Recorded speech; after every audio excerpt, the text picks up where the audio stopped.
What if I told you that every time you say, I don't know, when you actually do know, you're not being humble or considerate. You're actually participating in your own silencing.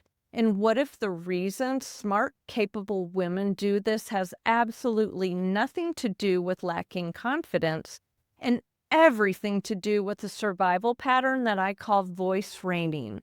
One of the 5 core bridling patterns in my Unbridled Authenticity coaching model. Hey there, I'm Lynn Carpenter with Blissful Heart Coaching. And today we're diving into something that might make you squirm a little because you might recognize yourself in this. Voice reining is when you silence or soften your truth to keep the peace, to be liked, or to avoid conflict.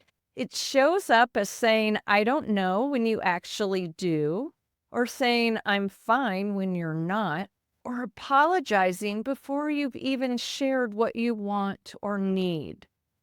When I talk about bridling, I'm drawing from the world of horses. In thoughtful horsemanship, a horse learns to respond to gentle pressure while ideally staying connected to its spirit.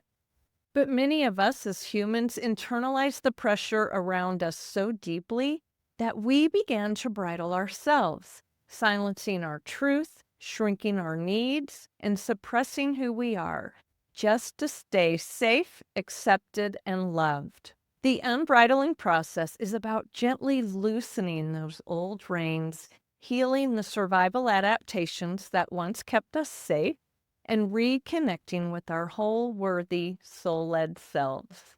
Voice reining usually starts in childhood, what I call a bridled beginning. Maybe you heard things like, don't talk back, don't be so dramatic, good girls don't interrupt. Your nervous system took those moments as lessons for survival. And now every time you go to speak up, your body reacts as if it's in danger. I know this pattern well. For years, I created a Photoshop version of myself that was agreeable, careful, and quiet.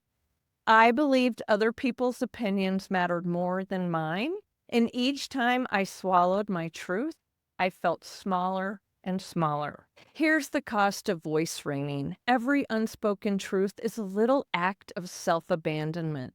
Over time, those add up to resentment, exhaustion, and a sense of invisibility. So how do we start unbridling your voice? First, recognize the pattern. Notice when your throat tightens, when the words get stuck, or when I don't know slips out automatically. That's your body waving a big red flag to take a breath, feel it, and just notice. Second, heal the herd imprint. Offer compassion to the younger version of you who learned it wasn't safe to speak. That silence once kept her safe.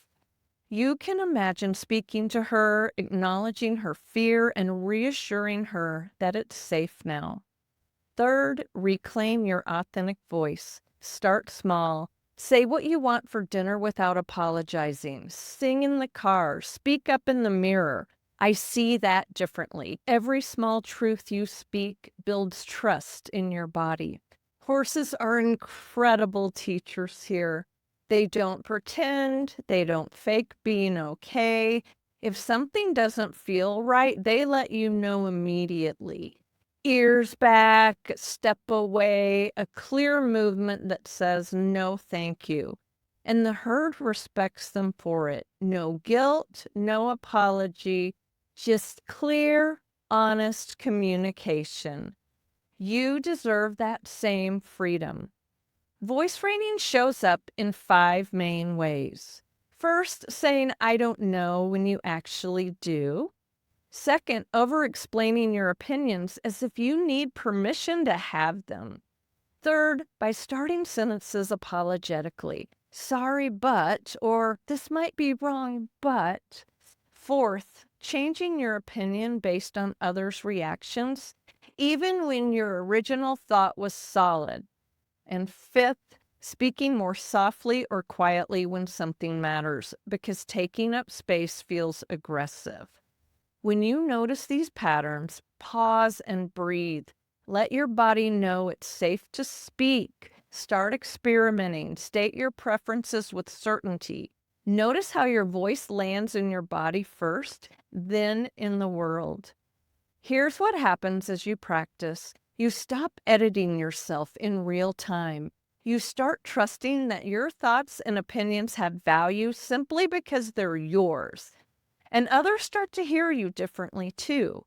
When you stop apologizing for your voice, people stop dismissing it. When you speak with quiet confidence instead of chronic uncertainty, people lean in instead of tuning out. For me, this was life-changing.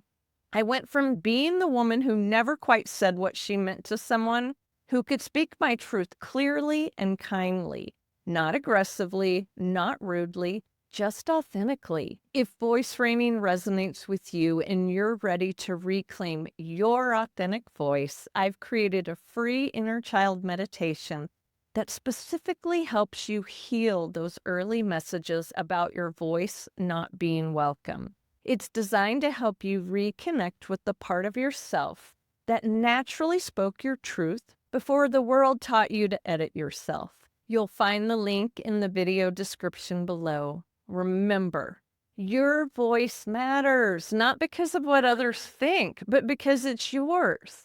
Every time you speak from your authentic truth, you're not just unbridling yourself, you're giving every woman around you permission to do the same. Your voice was never the problem. The world that taught you to silence it was. Let's change that one authentic word at a time. Thanks for being here, and I'll see you next week as we continue this unbridling journey together.